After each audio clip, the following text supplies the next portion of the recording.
Recess is underway. There will be plenty for the Senate to discuss and possibly vote on right when they get back on September 5th. So Oklahoma Senator James Lankford is here in studio to talk about what's going on in Washington and around the country. Good morning. Good morning. Good to see you. Wanted to talk about the news that just came down yesterday, the additional indictment for President Trump. Your reaction to that? Yeah, we're all trying to be able to figure out the details of this because if you read the indictment, I do encourage people to be able to read the indictment. It looks like from the indictment, they're trying to indict the president for having bad advisors. It's a very odd indictment where the indictment actually lists out and says, here are the people that actually encouraged the president and said, hey, you lost the election. Here are the people that encouraged the president and said, no, you actually won the election. You should keep fighting. And they're trying to indict the president for picking the advisors that basically is what he wanted to hear, but picking those advisors and then trying to be able to fight from there. I don't understand how this makes this stick. They're going to go after the advisors as well, clearly on this, what they're called the 6 co-conspirators on the indictment. But at the end of the day, the president was getting advice from 2 different sets of people, saying 2 different things, and he picked the story he wanted to hear. Your view on the 2024 election and how this would potentially impact it for President Trump, who's obviously the front runner in every poll. I don't know that anyone's going to be affected by this indictment one way or the other. I think people have made their decisions about President Trump, which direction they're going to go. People are going to look at it and say this is one more. It's also odd that the way they're doing the timing, and clearly the prosecutor is trying to be able to get this particular case done before the election, which again is a very, very short time period. If anyone has been in the courts, they know typically cases, once they get filed, take a couple of years to be able to go through all the process, do all the depositions and everything. This prosecutor is trying to be able to accelerate things as fast as possible to get it before the election. That smacks of more politics than it does fair justice. He keeps saying, I want to get this in front of a jury right away. I want to get this in front of a jury. But in reality, he's filed the case so late, he is trying to be able to impact the election right now and what he's doing and how he's handling it. Switching gears here, just before the current recess, the Senate passed your own version of the defense bill. Some amendments from the House were left out, including travel costs for things like folks looking to get abortions.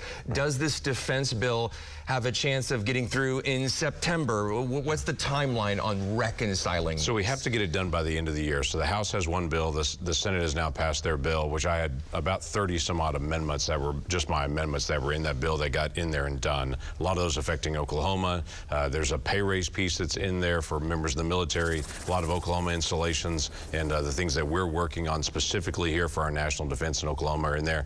Things for spouses. They even had a section for Border Patrol because Border Patrol doesn't get paid overtime, and so we're trying to be able to get overtime paid to them. They're working very, very long hours for not much reward, so that was in there as well. So now, over the next couple of months, we'll reconcile the 2 bills and then try to get it passed by December.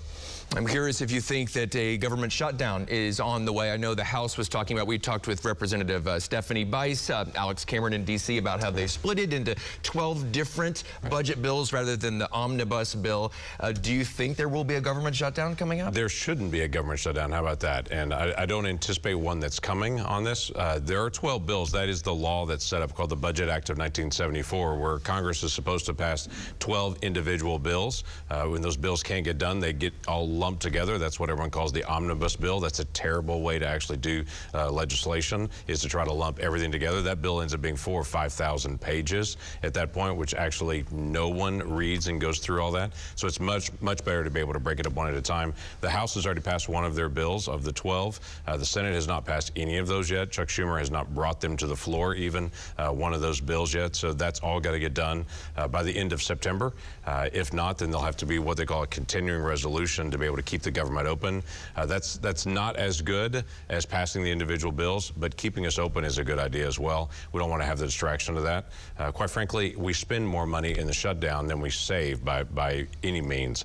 So we need to be able to make sure we're saving the taxpayer dollars, not losing them.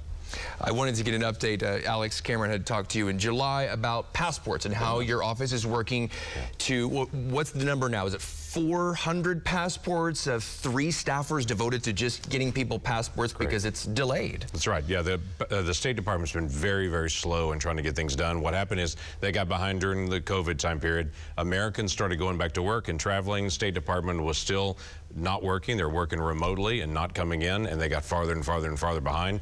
Then they tried to do a new process on it, and that failed, and they got even farther behind.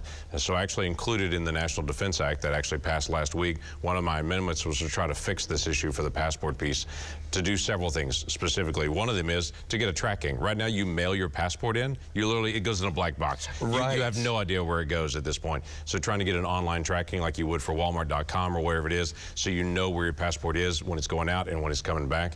The other one is to give them a set time period. Right now, it's 18 weeks to be able to get a passport. It used to be 4 to 6 weeks or less. This State Department's just really botched just the basic functions of government to be able to get things done. So we're trying to get that back to 4 to 6 weeks again, not 18 weeks, so that people can travel. And we do have a lot of cases we're working in our office to try to help them get through the State Department process so they can go on honeymoons and travel for business and vacation and mission trips and all those things that they were doing this summer. A little bit of time left. What are you up to now between now and September 5th? We'll just start with this week because I know you're full. Yeah, I've been all over Green Country yesterday, all over Green Country again today, traveling around the state, just getting a chance to be able to listen to folks. What are the questions they have? What can we do differently? What ideas can I gather from people of things they see are important to be able to work on? It's the benefit of an August break that I'm not in D.C. It's the only month of the year that we're not in D.C., so it gives me the opportunity to be able to really travel, listen, and just get out and answer questions.